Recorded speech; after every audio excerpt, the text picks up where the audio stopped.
Hi hello ನಮಸ್ಕಾರ. Day 32ಗೆ ಸ್ವಾಗತ. Friends, ಸರ್ವರಿಗೂ ಶಿವರಾತ್ರಿ ಹಬ್ಬದ ಹಾರ್ದಿಕ ಶುಭಾಶಯಗಳು.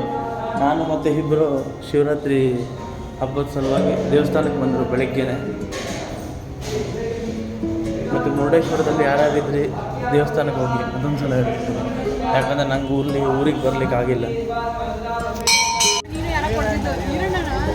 ಸ್ನೇಹಿತರೆ, ಟೈಮ್ ಬಂದು 12:30. ನಾನೀಗ ನಂಜನಗೂಡಿಗೆ ಬಂದಿದ್ದೆ. ನಂಜನಗೂಡು ಶಿವರಾತ್ರಿ ಹಬ್ಬದ ಹಾರ್ದಿಕ ಶುಭಾಶಯಗಳು. ವಿಡಿಯೋ ಸ್ವಲ್ಪ ಲೇಟಾಗಿ ಅಪ್ಲೋಡ್ ಆಗುತ್ತೆ, ಯಾಕಂದರೆ ಶಿವರಾತ್ರಿ ಹಬ್ಬ ಇನ್ನೂ ಮುಗಿಲಿಲ್ಲ, ಜಾಗರಣೆ ನಡೀತಿದೆ. ನೋಡಿ, ಇವರೆಲ್ಲ ನಮ್ಮದು ಕಾವಾ ಜೂನಿಯರ್ಸು. ನಾನು ಬರ್ತಾಯಿದ್ದೆ, ಇವ್ರು ಸಿಕ್ಕಿದ್ರು, ಇವ್ರ ಜೊತೆ ಬಂದೆ. ಚೆನ್ನಾಗಿದೆ, ಫುಲ್ ರಶ್ಶು ದೇವಸ್ಥಾನ ನೋಡಿ.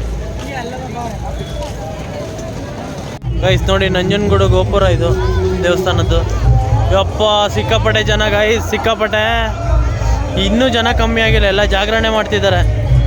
ಶಿವರಾತ್ರಿ ಅಲ್ಲ, ಶಿವಗೆ ಫ್ಯಾನ್ಸ್ ನೋಡಿ ಗೈಸ್, ಶಿವದೇವ್ರಿಗೆ. ಫ್ರೆಂಡ್ಸ್, ನಂಜನಗೂಡಿಗೆ ಬಂದಿದೆ. ಇಲ್ಲಿ ನದಿ ಹತ್ರ ಮಾತ್ರ ಭಾಳ ಬೇಜಾರಾಯಿತು. ಇಲ್ಲಿ ನೋಡಿ ಏನು ಫ್ರೆಂಡ್ಸ್ ಇದು, ಈ ಥರ ಮಾಡಿಬಿಟ್ರೆ ಈಗಲೇ ನೋಡಿ ಸ್ನಾನಕ್ಕೆ ಬಿಡ್ತಾರೆ. ಅವ್ರ ಮನೆ ಬಟ್ಟೆ, ಅವ್ರ ಮನೆ ಗಲೀಜೆಲ್ಲ ತಂದು ನೀರಲ್ಲಿ ಹಾಕ್ತಾರೆ.